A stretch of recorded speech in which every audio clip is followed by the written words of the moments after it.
काल रात्रीपासून मुंबईमध्ये आणि राज्यभरामध्ये पाऊस पडतोय आणि त्यामुळे मुंबईमध्ये देखील मोठ्या प्रमाणावर काही रेल्वेच्या ट्रॅकवर देखील पाणी आलं.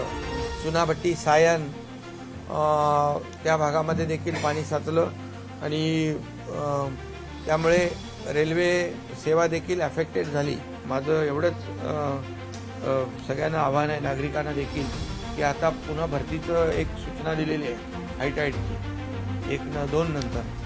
तर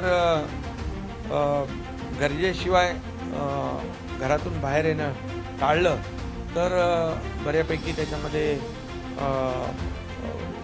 गैरसोय कोणाची होणार